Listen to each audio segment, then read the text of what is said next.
Kim at Paolo magkasamang dumating sa first day taping. Sabik na ang maraming fans ni na Kim Chiat Paolo Avellino o kilala sa love team na Kim Pao. Dahil sa kauna-unahang pagkakataon ay magkakaroon sila ng pelikula ng pagtatambalan. Ang kanilang upcoming film ay pinamagatang My Love Will Make You Disappear at ito ay proud na ipinasilip ng dalawa sa kanilang Instagram story.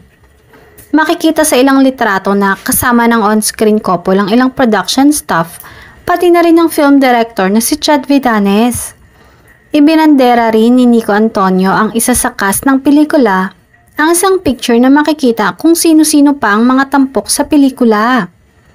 Ngayong araw nga ay nagsimula ng first taping day ng dalawa. Spotted nga na sabay dumating sa set sina Kim at Paolo. Kaya naman hinala ng netizen ay magkasama ito sa iisang sasakyan. Kung matatandaan, noong Agosto lamang nang inanunsyo na magkakaroon ng pelikula ang Kim Pao. Paglalarawan pa nga ng direktor. Isa itong classic rom-com na ipapakita ang magic ng pagmamahal na pwedeng humantong sa pagiging wild at fun. Ang upcoming project ay based sa konsepto ni Prime Cruz at isinulat ni na Patrick Valencia at Isabella Policarpio.